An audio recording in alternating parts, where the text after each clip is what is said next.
सोचिए आप टीवी पर किसी मार्केट एक्सपर्ट की सलाह सुनते हैं, भरोसा करके शेयर खरीद लेते हैं, लेकिन उसी समय वही मार्केट एक्सपर्ट आपके भरोसे को कैश कर रहा होता है।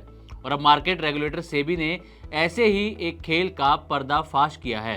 दरअसल सेबी ने एक बड़ा कदम उठाते हुए आईआईएफएल सिक्योरिटीज के एक्स डायरेक्टर संजीव भसीन और 11 अन्य लोगों को शेयर बाजार में ट्रेडिंग से बैन कर दिया है। इन पर आरोप है कि ये लोग टीवी और सोशल मीडिया पर स्टॉक की सिफारिश करने से पहले खुद शेयर खरीदते थे और फिर लोगों की खरीद से शेयर के दाम बढ़ते ही खुद शेयर बेचकर मुनाफा कमा लेते थे।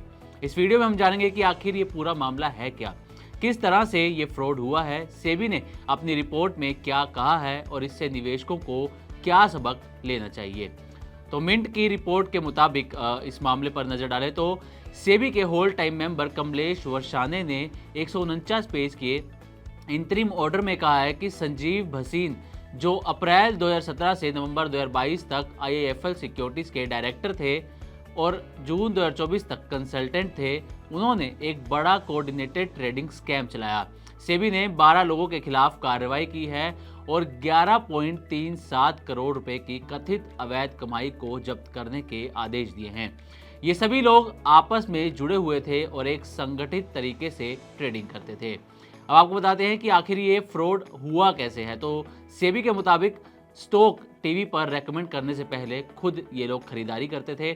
संजीव भसीन, जिनका इसमें प्रमुखता से नाम लिया जा रहा है, संजीव भसीन टीवी चैनल्स पर किसी स्टॉक की बाय सिफारिश करते थे, लेकिन उसके पहले वो और उनके करीबी लोग वीनस पोर्टफोलियोज, जेमिनी पोर्टफोलियो और एचबी स्टॉक होल्डिंग्स के जरिए वही स्टॉक खरीद लेते थे। जैसे ही उनकी सिफारिश से स्टॉक का दाम बढ़ता था तो वो तुरंत स्टॉक को बेच देते थे और मुनाफा कमाते थे। सेबी को कॉल रिकॉर्ड्स और व्हाट्सएप चैट से पता चला कि वो ट्रेडिंग डीलर्स को रियल टाइम में निर्देश देते थे कि किस रेट पर कितना खरीदना है, कितना बेचना है। सब कुछ पहले से प्लान होता था। एक आपको एग्जाम्पल देते हैं जिसका सेबी ने जिक्र किया है। 11 जनवरी 2022 का एक केस है।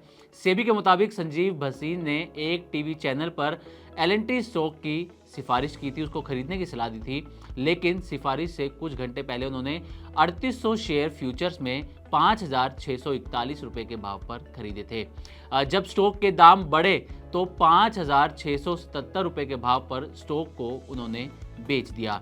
एक ही दिन में करीब करीब 1.36 लाख का उन्होंने मुनाफा इस तरीके से कमाया था।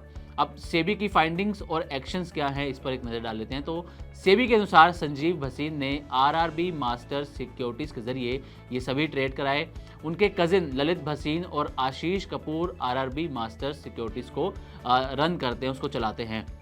सेबी का ये भी कहना है कि आईआईएफएल के टेलीग्राम चैनल पर भी स्टॉक की सिफारिशें भेजी जाती थी और सेबी ने इन सभी को अब तुरंत प्रभाव से ट्रेडिंग करने से रोक दिया। इसी के साथ सभी आरोपियों को 21 दिन के अंदर जवाब देने के लिए भी कहा है। सेबी का कहना है कि इन्वेस्टर्स ने इनकी सलाह पर भरोसा करके अपना पैसा लगाया, लेकिन सलाह देने वाला खुद पहले ही स्टॉक से निकल चुका होता है, उसमें मुनाफा कमा चुका होता है। अब इस पर आईआईएफएल का क्या स्टैंड है ये भी जान लेते हैं। तो आईआईएफएल सिक्योरिटीज ने एक बयान जारी करके कहा है कि संजीव भसीन सिर्फ एक कॉन्ट्रैक्चुअल कंसल्टेंट थे।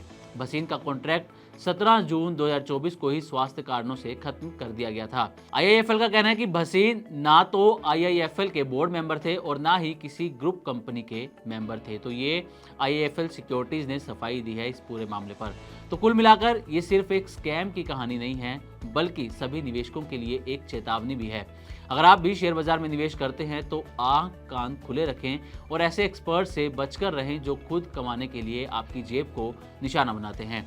इस वीडियो में जो भी जानकारी दी गई है वो सेबी के 17 जून को जारी किए गए 149 पेज के इंतरिम ऑर्डर से ली गई है।